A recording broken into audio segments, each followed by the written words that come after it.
Assalamualaikum warahmatullahi wabarakatuh. A'udzubillahi minasyaitonirrajim. Bismillahirrahmanirrahim. Innal hamdalillah sholatu wassalamu ala Rasulillah la nabiyya ba'da wa la haula wa la quwata illa billah. Anak-anak sekalian, bertemu lagi dengan saya Pak Fuad. Dalam kesempatan kali ini kita akan mempelajari tentang sejarah perkembangan Islam di Nusantara. Sebelum kita lanjutkan ke materi kita hari ini, kita bahas dulu terkait tentang kompetensi dasar yang ada pada pembahasan kita kali ini.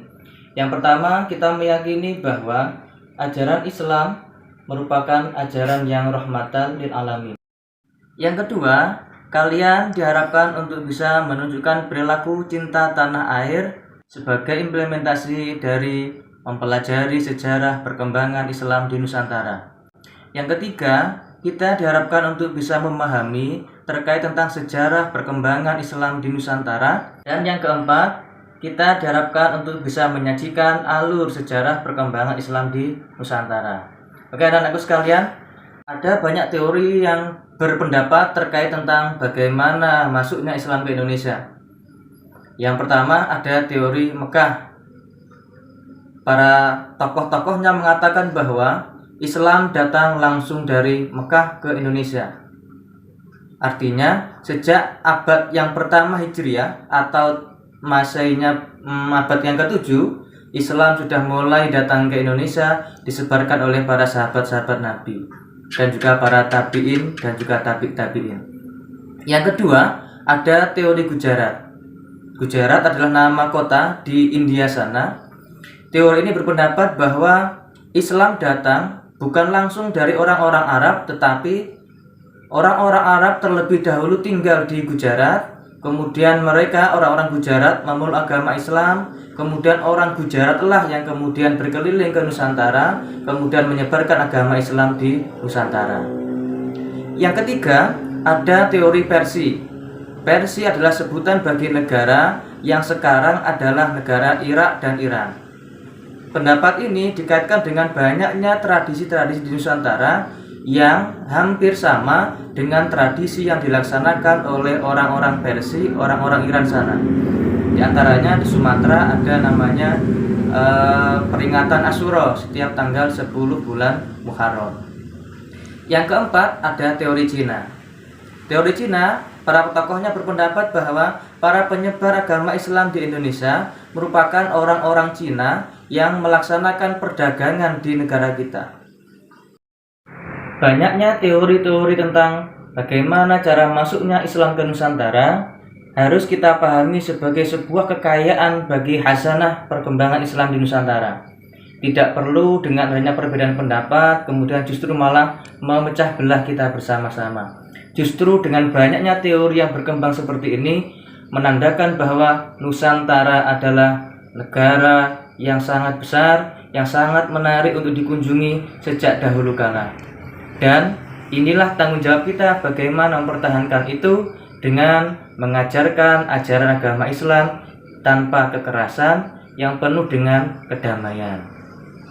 Selanjutnya, para penyiar agama Islam menyebarkan ajaran agama Islam ada banyak cara, diantaranya yang pertama dengan cara perdagangan.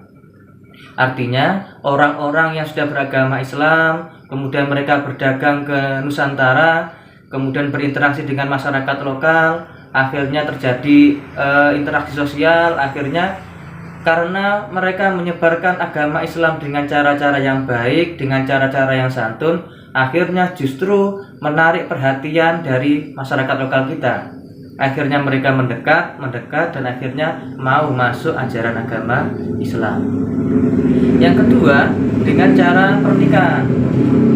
Maksudnya adalah para pedagang-pedagang dari luar negeri sana yang berdagang ke Nusantara, setelah melaksanakan transaksi perdagangan di sini, kemudian karena tinggal di sini pun juga dengan waktu yang agak lama ataupun juga jangka waktu yang lama, maka akhirnya mereka saling mengenal dengan penduduk lokal, kemudian sampai mewujudkan suatu perkawinan atau pernikahan di antara orang-orang lokal dengan para pendatang tersebut.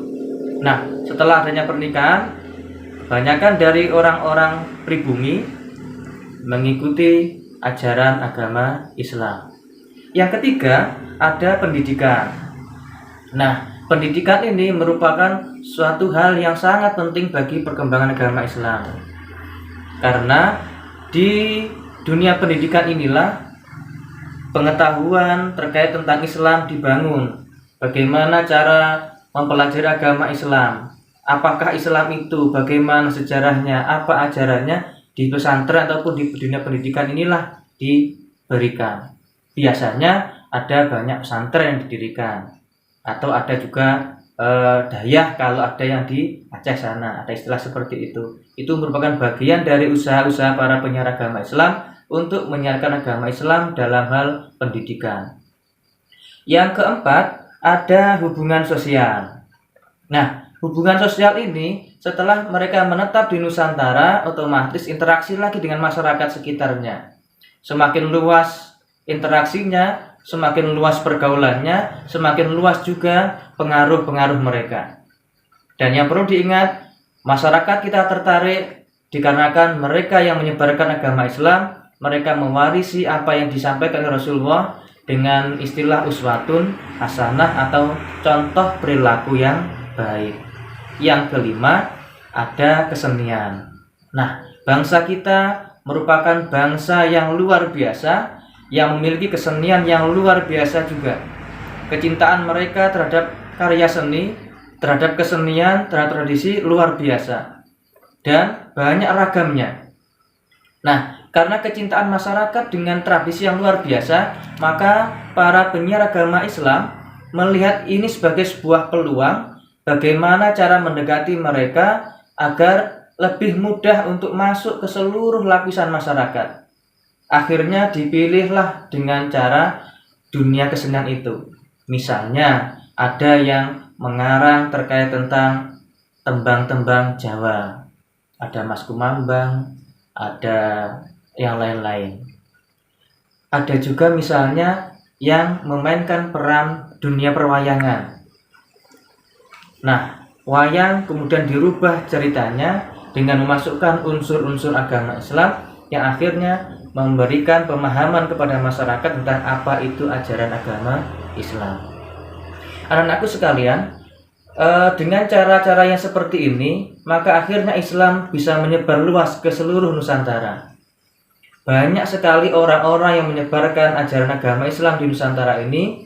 Di antaranya yang sering kita dengar adalah adanya Wali Songo, terutama yang ada di Pulau Jawa. Buktinya sekarang pun juga masih bisa kita temui. Di antaranya ada makam Syekh Maulana Magdum Ibrahim atau Sunan Gresik yang ada di Gresik. Ada juga makamnya Sunan Ampel di Surabaya. Ada juga makamnya Sunan Derajat di daerah Paciran, Lamongan. Ada makamnya Sunan Bonang di daerah Tuban.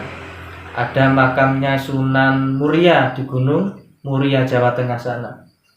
Ada makamnya Sunan Kalijogo di daerah Kadilangu, Demak. Ada lagi makamnya Sunan Kudus di daerah Kudus. Makamnya Sunan Giri juga ada di Gresik. Dan yang terakhir, di antara ke-9 wali tadi, ada namanya Sunan Gunung Jati di Cirebon. Makam-makam mereka beserta keluarganya merupakan bukti yang nyata bahwa mereka pernah hadir di Nusantara untuk menyebarkan agama Islam. Oke, anakku sekalian, cukup sekian materi kita hari ini. Semoga bermanfaat bagi kita semua. Terima kasih atas segala perhatian. Mohon maaf atas segala kekurangan.